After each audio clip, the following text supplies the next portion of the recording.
Worrying about retirement is just a baby boomer problem, right? Not anymore. A new study shows that more than half of Gen Xers plan to work past 65 or not retire at all. Well, joining us this morning, financial professional expert Justin Halverson from Great Waters Financial. Justin, nice to have you here this morning. It's wonderful to be here. Yeah, we were just talking about this. We know baby boomers have their own set of problems, but this one, of course, focusing on Gen Xers. So this was a Pew study. What did this research find about Gen Xers? You know, the big findings were that they just haven't really saved enough so far. The big thing was that they had less than $100,000 on average saved for retirement. A big part of the problem was the last downturn in the recession, 35% either lost their jobs, took pay cuts or hour cuts, so then they had less income coming in, and because of that, 4% of them ended up losing their homes. Why is it that Gen Xers are not doing a good job and they have so many financial challenges? You mentioned that a lot of them have lost their jobs, but is there something specific about Gen Xers in the way that they're kind of geared to either saving or not saving money? You know, the challenge was they weren't in the best position before the downturn. Although they had saved more money in general and acquired more assets than boomers at that same stage of life, they also had more debt. So I think the debt is the real issue. They had mortgage debt, credit card debt, but the big one was a lot of student loan debt as well. And so because of that, they were in a position where they didn't build the home equity and didn't have the same benefits that the boomers had before them.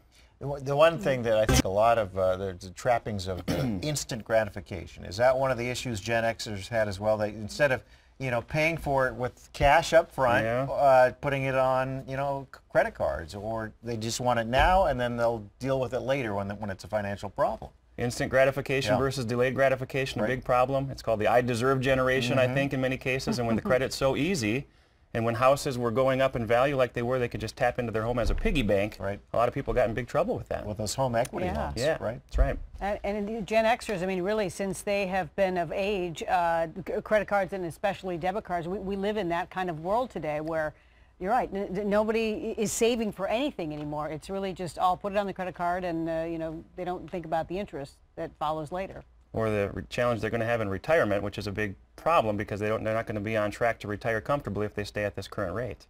Right, and that's the big issue. So what should Gen Xers be doing right now? Because we know it's not too they're younger, so they've got that going for them. So what can they do now so they can get their financial house in order? You know, they've got time on their side. That's the good news. Probably the biggest challenges that they face, they're not going to have a pension like generations gone by.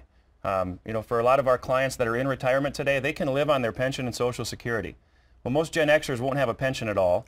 And by the time they get to the age where they could collect Social Security is slated to be insolvent by then. So they've got challenges with that. They've got life expectancy working against them because we're living longer today, which means the money has to last longer. Job security, they change jobs so they can't get as much in 401ks and all this high debt. So the key is to get a plan. Number one, I know my partner Skip's in here a lot, it always starts with a budget. Get yourself a budget, know what's coming in, know what's going out so that you can understand how much money you can carve out for savings for retirement. And then understand how can we take those savings and turn them into an income stream for the future. That becomes very, very important, is understand how that money will play out as a retirement income plan. And I'd recommend work with a professional. Build a solid financial and retirement income plan that factors for what we call the HIT of retirement. The threat of the H is for healthcare expenses.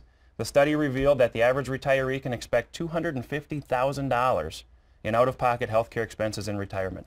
And you think about that, a lot of people feel that if they're barely making it now, then they don't have money to set aside. Correct. And really, it makes sense to plan and to set, if you make the budget, you'll know that within that budget you will be setting some money aside to protect yourself later and have some. Or they just end up spending it if it's sitting there, if it's not accounted for. Right, sure. The I is for inflation. Inflation is very, very real. Even at 3% inflation, your money has to double in 20 years to do what it would do today.